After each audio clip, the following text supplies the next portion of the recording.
Hello guys, आज के gas laws के चैप्टर के बारे में हम एक नई थ्योरी की बात करेंगे जिसका नाम है काइनेटिक थ्योरी ऑफ गैसेस। तो ये थ्योरी कहाँ से आती है? ये थ्योरी आती है जब हम गैसेस को स्टडी करते हैं, गैसेस की एट माइक्रोस्कोपिक लेवल। कहाँ पे? माइक्रोस्कोपिक लेवल पे जब हम गैसेस की स्टडी करते हैं। माइक्रोस्कोपिक बोले तो अभी तक जो हम स्टडी कर रहे थे वो स्टडी कर रहे थे कि होल पूरा ऐसे कंटेनर हमने गैस का फिल्ड करा, तो पूरे इस गैस के कंटेनर जो मतलब इस कंटेनर के अंदर जो गैसेस है वो पूरी एक तरीके से होल गैस कैसे इफेक्ट कर रही है, कि इस पूरी गैस का प्रेशर क्या है, इस ये पूरी गैस किस टेम्परेचर में मेंटेन है, ये पूरी जो गैस है सारे मॉलिक्यूल्स कंबाइन करके जो गैस की वॉल्यूम है वो वॉल्यूम कितनी ऑक्यूपाई कर रही है कंटेनर की वॉल्यूम है जो कि राइट। तो हमने मतलब गैस को एज अ होल स्टडी किया। तो हमने कैसे स्टडी किया? मैक्रोस्कोपिक लेवल पे स्टडी किया। अब हम बात करेंगे माइक्रोस्कोपिक लेवल पे, कि माइक्रोस्कोपिक लेवल पे जब हम गैसेस की स्टडी करते हैं तो एक मॉडल प्रपोज किया गया जिसके बेसिस पे हम स्टडी कर रहे हैं उस माइक्रोस्कोपिक लेवल पे। और उस मॉडल के बेसिस पे जो हमने थ्योरी निकाली, उस थ्योरी का नाम था kinetic theory of gases. Okay, तो मॉडल क्या प्रपोज करके, ऐसे डब्बा मान लो, क्लोज कंटेनर है, इसके अंदर गैस भर रखी है। इस गैसेस के क्या है? मॉलिक्यूल्स हैं। ये आप देख सकते हो, ये जो मॉलिक्यूल्स हैं ये मूव कर रहे हैं, स्ट्रेट लाइन मोशन है इनका। और ये कब अपनी डायरेक्शन चेंज करते हैं? जब ये कहीं से कोलाइड होते हैं। ये अगर ये दीवार से कोलाइड होगा, कंटेनर की वॉल से कोलाइड होगा तो ये अपनी डायरेक्शन चेंज करेगा, या फिर आपस में ये मॉलिक्यूल्स कोलाइड होंगे तो अपनी डायरेक्शन चेंज करेंगे। तो राइट, ये रैंडमली मूव कर रहे हैं इन स्ट्रेट लाइन मोशंस, और जब ये कोलाइड करते हैं तब अपनी ये डायरेक्शन चेंज करते हैं। तो इस मॉडल में तो एजम्पशंस लेते हैं, किसी भी जब कोई मॉडल हम सेटअप करते हैं थ्योरेटिकल मॉडल, तो हम क्या लेते हैं? इसमें एग्जाम्पशंस लेते हैं। तो सबसे पहला क्या एजम्पशन है कि जो ये गैस हमने जो इसके अंदर ले रखी है वो एक आइडियल गैस है। आइडियल गैस के लिए क्या बात होती है कि साइज नेग्लिजिबल है मॉलिक्यूल्स का, कि जो ये मॉलिक्यूल्स का साइज है इसकी कोई वॉल्यूम नहीं है। बेसिकली हम ना के बराबर वॉल्यूम लेते हैं कि पॉइंट पार्टिकल है, ऐसा मान के एज्यूम करते हैं। और दूसरा क्या होता है? No attractive force between the molecules, जो इस मॉलिक्यूल्स के बीच में कोई अट्रैक्टिव फोर्स नहीं होती, जो कि आपको पता है ना, हो ऐसा हो नहीं सकता। किसी भी जिसमें भी थोड़ा बहुत भी मास होता है उसमें अट्रैक्टिव फोर्स तो होती है, तो ऐसा हो नहीं सकता। लेकिन हम क्या मान के चलते हैं कि वो अट्रैक्टिव फोर्स होगी इतनी कम होती है तो रियल लाइफ में तो अफेक्ट करेगी, लेकिन हम एक्सपेरिमेंट ले रहे हैं तो वहाँ पे हम क्या एज्यूम कर रहे हैं कि वो ना के बराबर है, तो उसे हम इग्नोर कर पा रहे हैं कि ये जो दो मॉलिक्यूल्स हैं इनके आपस में कोई अट्रैक्टिव फोर्स नहीं है। तो ये मॉलिक्यूल्स जो वो स्ट्रेट लाइन में मूव करेंगे अगर, क्योंकि अट्रैक्टिव फोर्स होती तो हल्का सा ये इसकी तरफ जा सकता था, मतलब बहुत सारे अट्रैक्टिव फोर्स लगी होती है इस मॉलिक्यूल पे, तो पता नहीं किस लाइन में कैसे मूव कर रहा होता, अगेन अगेन डायरेक्शन इसकी चेंज हो रही होती।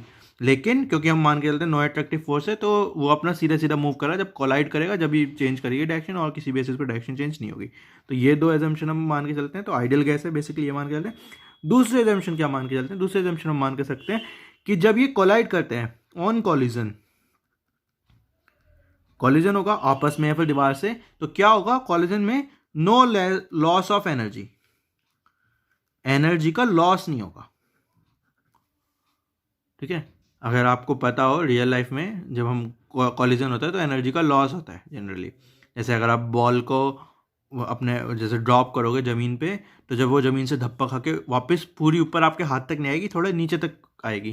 क्यों? क्योंकि जब कॉलिजन हुआ होगा तो जो भाई, अगर आप आइडियल वर्ल्ड में बात करो, अगर आपको ये ग्राउंड है, ये आपकी बॉल है, इसमें बॉल को आपने किसी हाइट पे रख रखा है, तो इसका कुछ पोटेंशियल एनर्जी होती है।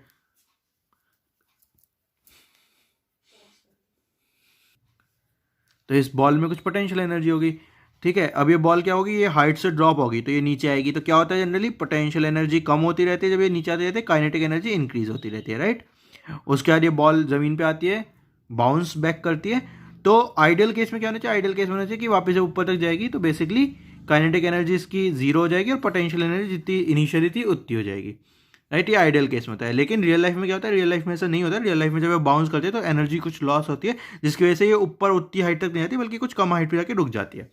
तो ये हमारा जनरली ऐसा होता है कि एनर्जी कंजर्वेशन होता है, लेकिन क्योंकि एनर्जी लॉस हो रहा है तो पूरी जो एनर्जी जो मतलब पूरा ऊपर तक इसलिए नहीं आ पाती क्योंकि थोड़ी सी एनर्जी लॉस हो जाती है। सिमिलरली हम यहाँ पे क्या कह रहे हैं? यहाँ पे जब कॉलिजन्स होगा पार्टिकल्स के बीच में तो एनर्जी लॉस होना चाहिए था इन रियल लाइफ, लेकिन हम जो ये केस ले रहे हैं, जो हम मॉडल प्रिपेयर कर रहे हैं, थोड़ा आइडियल मॉडल प्रिपेयर कर रहे हैं, तो हम इसमें कह रहे हैं कि एनर्जी लॉस कोई नहीं हो रहा, नो लॉस ऑफ एनर्जी। तो मतलब कोलाइड करेगा और एनर्जी का लॉस कुछ नहीं होगा। तो बेसिकली अगर मैं किसी टाइम टी इसको से जीरो पे इस मॉडल में कुछ एनर्जी देखता हूँ कि टोटल एनर्जी इस मॉडल की कितनी है, और फिर टाइम टी इसको से 10 सेकेंड बाद में इस मॉडल की एनर्जी देखता हूँ, तो अगर ये बिल्कुल क्लोज्ड है सब कुछ, और मतलब कहीं एनर्जी लॉस नहीं हो रहा, कोई हीट वीट हमने पास नहीं की, कोई टेम्परेचर चेंज नहीं किया वगैरह वगैरह, तो इनिशियल जो एनर्जी होगी वो फाइनल एनर्जी के इक्वल होगी। तो कॉलिजन जो बीच में अंदर हुए होंगे उससे एनर्जी में कोई फर्क नहीं पड़ा होगा। ओके।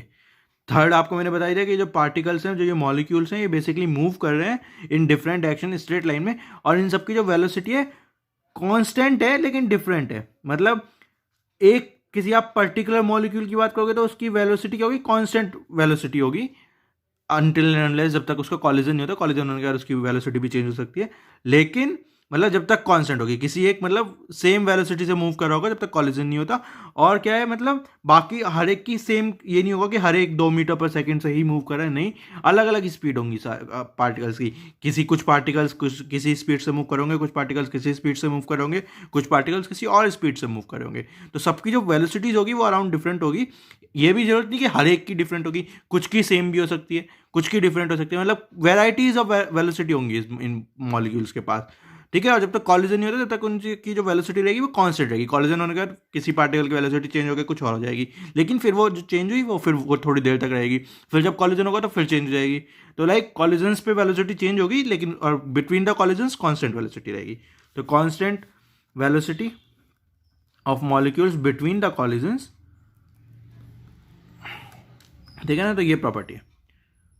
तो आपको मॉडल समझ में आ गया कि आपका मॉडल है बेसिकली, कि आपका ये आपके काइनेटिक थ्योरी ऑफ गैसेस में ये आपका पूरा मॉडल है जो कि हम बात कर रहे हैं। तो अब हम इस मॉडल के बेसिस पे क्वेश्चंस ही, पहले तो थोड़ी सी बहुत और थ्योरी आएंगी।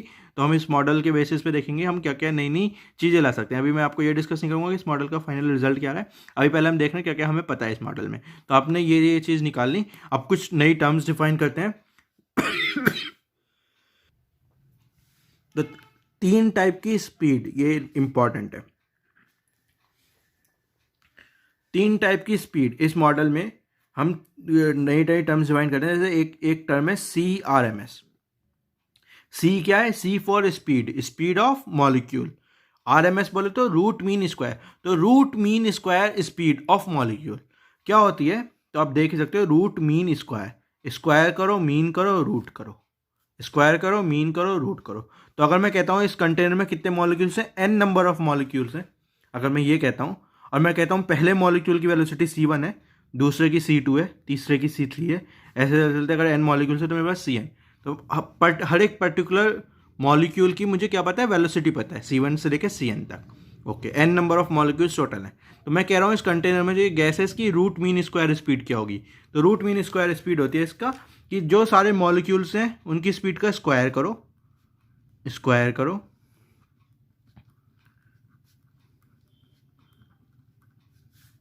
इनका मीन करो। मीन क्या होता है, बेसिकली एवरेज टाइप होता है। तो स्क्वायर किया, और स्क्वायर का मीन कैसे करते हैं, सबका स्क्वायर का सम divided by total number, right.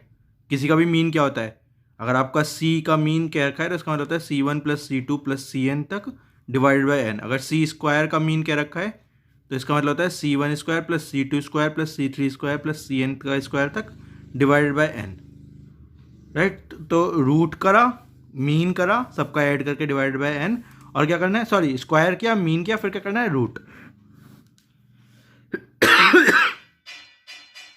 तो ये कह रहे हैं root mean square speed.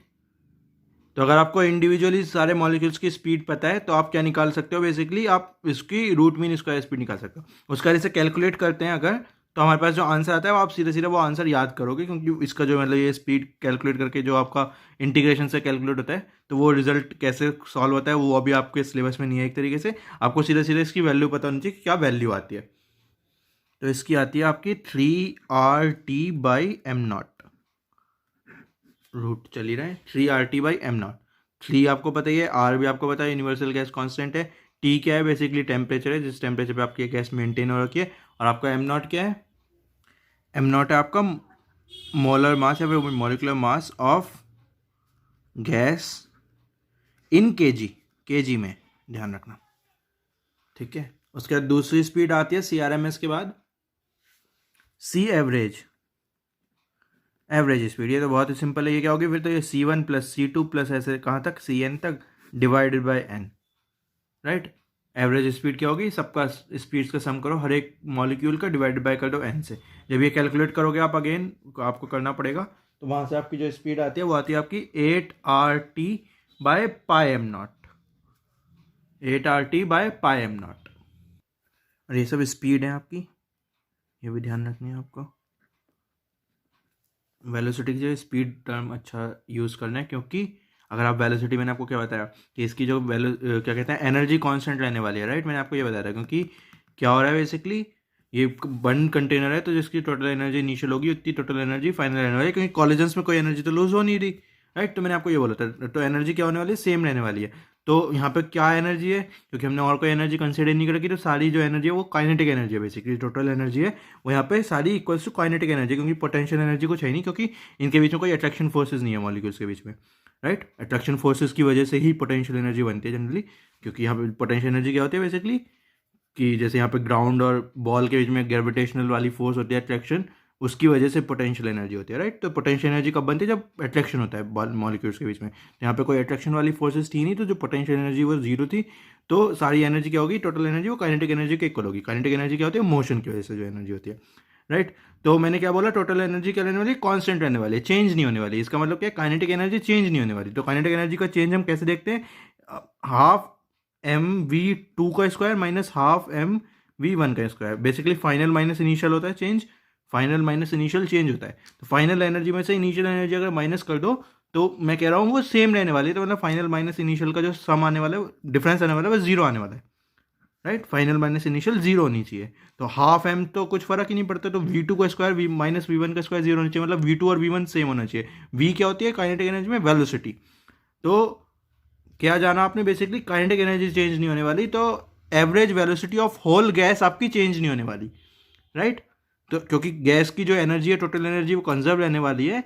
Total energy में काइनेटिक एनर्जी और पोटेंशियल एनर्जी होते हैं। पोटेंशियल एनर्जी कुछ है नहीं, क्योंकि जीरो है यहाँ पे, क्योंकि अट्रैक्शन फोर्सेज नहीं है। तो मतलब टोटल एनर्जी आपकी काइनेटिक एनर्जी के इक्वल है। तो इसका मतलब काइनेटिक एनर्जी आपकी इनिशियली और फाइनली सेम रहने वाली है। इसका मतलब जो वेलोसिटीज है, average velocity of the whole gas है, वो सेम रहने वाली है। समझ में आ गई। तो यहाँ पे जब हम टर्म्स यूज करेंगे वो स्पीड यूज करनी है, C R M S speed, C average speed, average velocity, average speed of this, average R M S speed of this, okay. तो एक तो आपको ये पता होना चाहिए कि definition wise C R M S क्या होगी, इन सब का स्क्वायर का root divided by N, right. ऐसा ऐसा आपको पता होना चाहिए। एवरेज स्पीड क्या होगी, C1 + C2 divide by N, ये भी आपको पता होना चाहिए। दूसरा आपको क्या पता होना चाहिए कि फाइनल रिजल्ट इस चीज़ को सॉल्व करके, इसको सॉल्व करके आया है ये, लेकिन वो अभी आपके सिलेबस में नहीं है, राइट। तो आपको ये क्यों लग रहा है कि ये क्यों पता होना चाहिए, मुझे फाइनल रिजल्ट पता है, तो इसने पता होना चाहिए कि एटलीस्ट आपको आइडिया होना चाहिए कहाँ से आया है ये। तो ये सही, मतलब CRMS की जो डेफिनेशन है वो बेसिकली ये है एक तरीके से, कि CRMS क्या होता है लेमैन लैंग्वेज में, बिल्कुल एग्जैक्टली ये होता है कि C1 का स्क्वायर प्लस C2 का स्क्वायर प्लस C3 का स्क्वायर, ऐसे CN के स्क्वायर डिवाइडेड बाय N का root, square mean root, root mean square, right. तो ये CRMS होता है। इसको जब हम सॉल्व करेंगे फाइनली तो ये आएगा 3RT/m0। वो सॉल्व कैसे करेंगे, इंटीग्रल कैसे लेंगे, वो सिलेबस में नहीं है, ओके। ऐसे से एवरेज स्पीड क्या होती है, C1 + C2 + CN को लेकर डिवाइड बाय n कर दो, तो ये 8RT/m0 आता है। ऐसी सबसे लास्ट वाली आपकी बची CMP, most probable speed. Most probable speed मतलब क्योंकि बहुत सारे पार्टिकल्स हैं, जैसे इसमें मॉलिक्यूल्स बहुत सारे हैं, तो मैंने आपको बताया था कुछ मॉलिक्यूल्स की स्पीड कुछ होगी, कुछ मॉलिक्यूल्स की स्पीड कुछ और होगी, कुछ मॉलिक्यूल्स की स्पीड कुछ और होगी। मैंने आपको बताया था ना कि हर एक मॉलिक्यूल की स्पीड डिफरेंट भी नहीं होगी, कुछ पर्टिकुलर ग्रुप ऑफ मॉलिक्यूल्स की स्पीड कुछ समथिंग होगी, then again particular group of molecules की स्पीड कुछ और होगी, ऐसे ऐसे अलग अलग डिफरेंस होगी स्पीड, राइट, कुछ ग्रुप्स में होंगी। तो मोस्ट प्रोबेबल स्पीड होता है कि सबसे ज़्यादा मॉलिक्यूल्स की स्पीड क्या है, मतलब कॉमन ऐसी स्पीड जो कि सबसे ज़्यादा मॉलिक्यूल्स की है इसमें। तो मान लो एक आध मॉलिक्यूल की स्पीड ना के बराबर होगी, एक या फिर दो मॉलिक्यूल की स्पीड सबसे हाईएस्ट स्पीड जो होगी वो होगी, बाकी जो एवरेज जनरली जो स्पीड होगी वो बहुत सारे मॉलिक्यूल्स ऑक्यूपाई करेंगे। तो सी मोस्ट प्रोबेबल होता है कि कौन सी स्पीड है जो कि सबसे ज़्यादा मॉलिक्यूल्स ऑक्यूपाई कर रहे होंगे, ओके। तो वो CMP होता है। तो ये कैसे आता है, इसका सीधा सीधा आंसर आता है आपका ये, इसमें इन तरीके से नहीं लिख सकता ये, क्योंकि ये प्रोबेबिलिटी में कुछ चला गया वगैरह वगैरह, सीधा सीधा इसको ऐसे नहीं लिख सकते, इसका सीधा सीधा आपको ये वाला याद करना है बस। तो याद है 2RT/m0। तो पाई बस इसमें आ रहा है, ध्यान रखना है एवरेज स्पीड में। तो 3RT/m0, 8RT/m0 और 2RT/m0। तो ये आपकी तीन स्पीड होंगे। तो अभी तक हमने आज के लेक्चर में काइनेटिक थ्योरी के हमने कैसे कहा कि क्या मॉडल है हमारा, क्या मॉडल है, क्या एजम्पशंस है हमारी, ओके। और उसके बाद हमने सीखा कि अलग अलग स्पीड क्या क्या होती हैं, CRMS, सी एवरेज और CMP। बेसिकली क्या डेफिनेशन होती है इन तीनों स्पीड की, और क्या इनकी एग्जैक्ट वैल्यू होती है तो ये जब क्वेश्चन सॉल्व करेंगे जब आपका ये यूज़ होगा, सिंपल। ये बहुत आता है कि इसकी सीधे फॉर्मूले लग के क्वेश्चन आते हैं एमसीक्यू में, जेई मेंस में सीधा आपको सी मतलब आर टी एम नॉट इनकी वैल्यू दे देंगे, सी एवरेज पूछ लेंगे आपसे, ऐसे टुच्चे क्वेश्चन भी आते हैं। तो इसलिए आपको ये तीनों फॉर्मूले याद होने चाहिए, three R T by am not, 8 RT by pi am not, 2 RT by am not. या फिर ये नहीं पूछेंगे आपको, ये पूछ लेंगे कि क्या कहते हैं कंपेयर करो इन तीनों स्पीड में से कौन बड़ी है कौन छोटी है, तो वो भी आप कर सकते हो अगेन। तो ठीक है ना, तो ये आपको करना है। तो आज का लेक्चर हम यहीं पे खत्म करते हैं, कल काइनेटिक थ्योरी ऑफ गैसेस में और पढ़ेंगे। आज तो हमने क्या बेसिक चीज़ करी कि क्या होता है काइनेटिक थ्योरी ऑफ गैसेस में, और क्या ये स्पीड को हमने कैसे डिफाइन किया, बेसिकली बेसिक चीज़ें करी, और थोड़ा सा डीप में जाएंगे कल। आज के लेक्चर में इतना ही। Thank you.